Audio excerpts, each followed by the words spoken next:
We are hunting with a little different machine now. I am using a pulse induction machine today. This is my GP 3500 and it's been modded. I really like this machine. And we got a hole right here. I started digging and the target turns out it's going to be pretty deep, so I thought I better turn the camera on. And let's see if we can get it set up here so you can watch me dig this. You can't hear it. I don't know, I'll put the headphones over here, we'll see.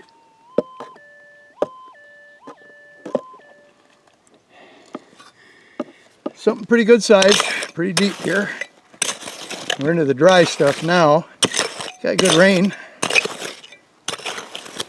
Uh-oh, I think I saw it. Yeah, it's gonna be a bullet casing, I think. Gonna be a bullet casing, I think I saw it.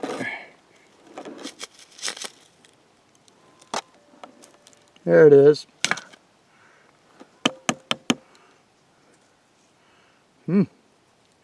Pretty darn old one too.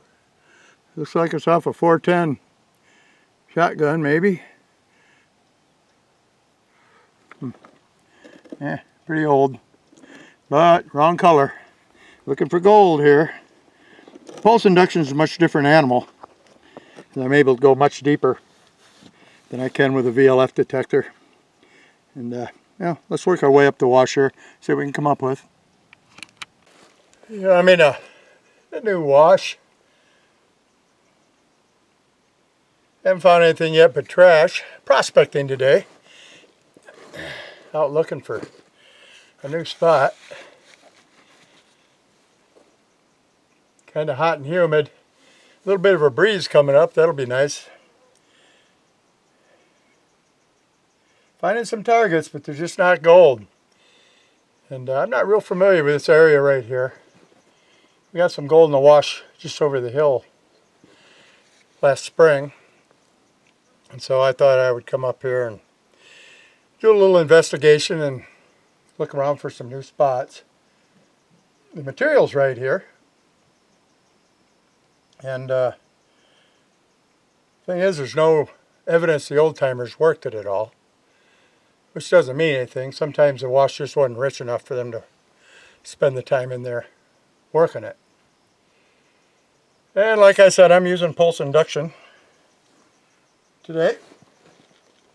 My GP 3500 is modded by a fellow named Woody in Australia. I really like this detector, it works well. I've got an 8-inch coil on it today.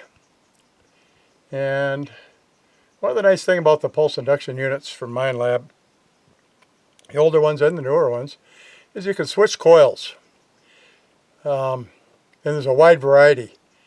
And on top of there being a wide variety of Minelab coils, there's also a wide variety of aftermarket coils.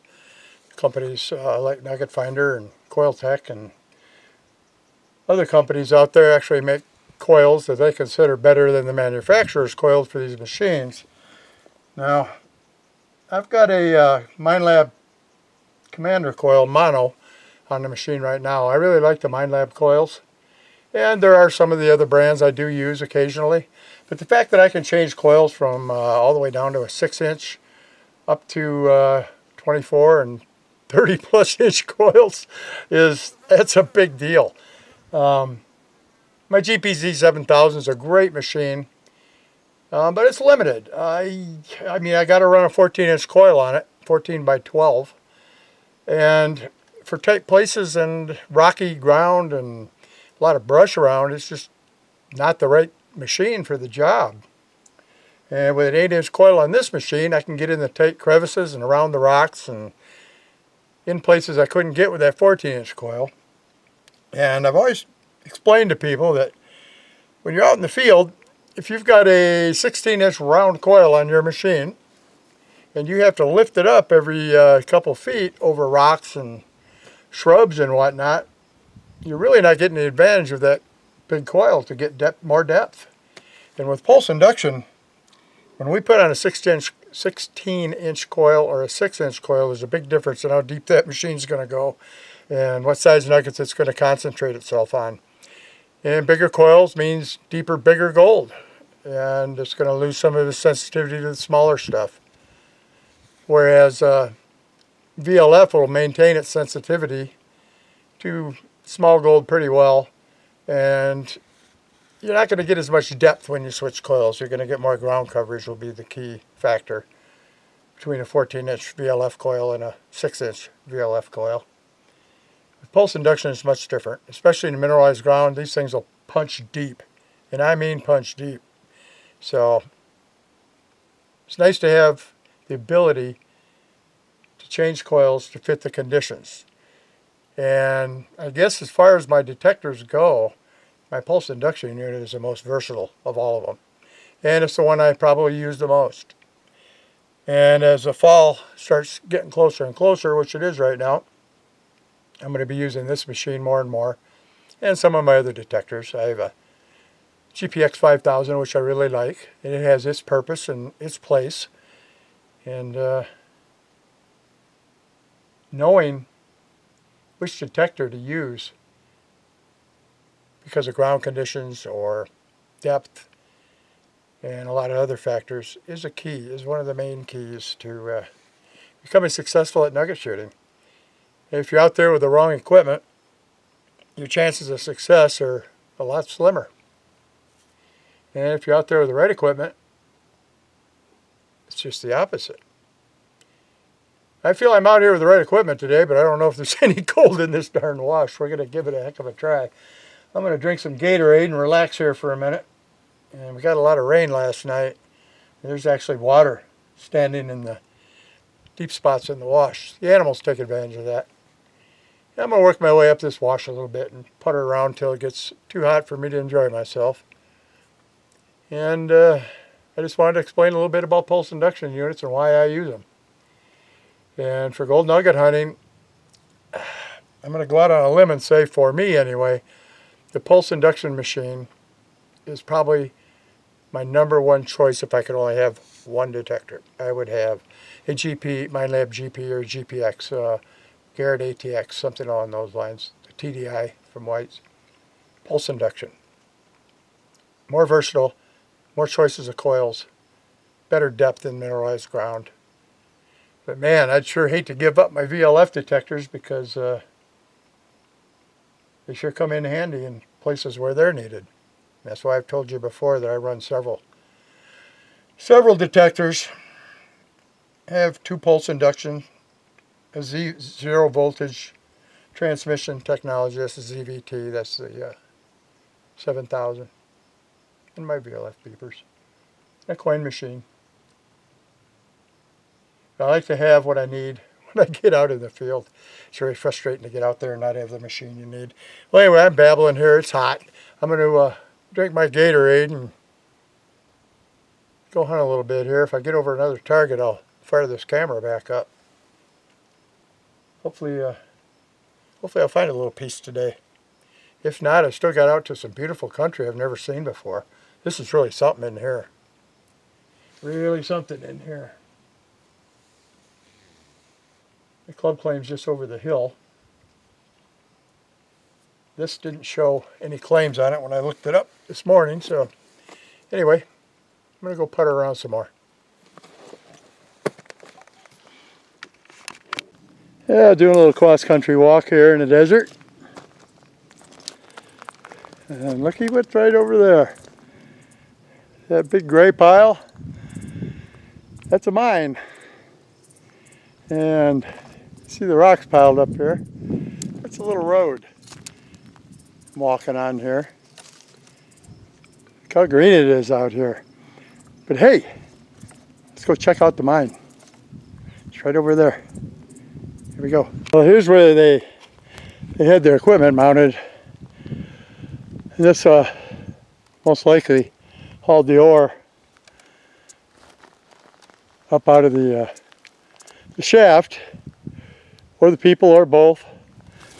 And you can see it's pretty messy up here, but as you can see, here's the shaft. They had timbers running out here, long gone.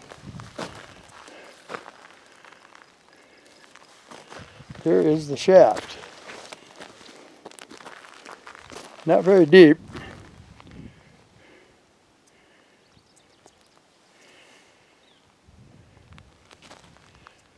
But a mine nonetheless.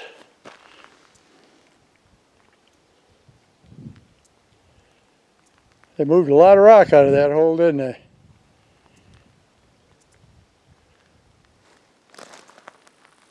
They sure did. That's a good sized tailings pile over there. I wonder if they actually got something out of this, or if it's just exploratory. Pretty interesting. There's my buggy down there. You can see it through the trees. We're on the tailings pile, the throwout pile. Interesting. A lot of gray material, which you don't see much of in the actual shaft or pit. Huh.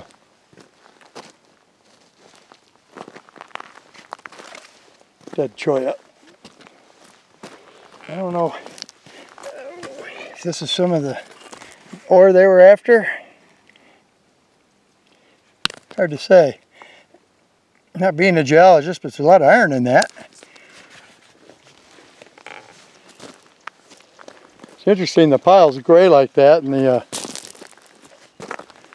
material in the shaft is mostly reddish iron, except for right over here. Interesting.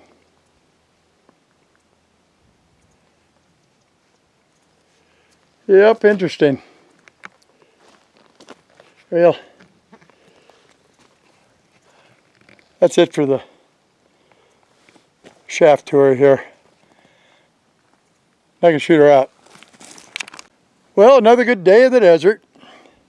Explored some new areas. Didn't get any gold today, but dug some interesting trash targets and got to explore some new country. And I think exploring is a big part of what I do. It's one of the big benefits of being able to get out in a place like Arizona and hunt. Just beautiful out here today, but it's getting hot and thunderheads are starting to build up early today. I don't want to get caught out here in the rain. The washes get flowing and then I'm got a problem. So yeah, it's already starting to build up, but it's early. But anyway, a good day exploring. I hope you enjoyed it. Nugget shooter out.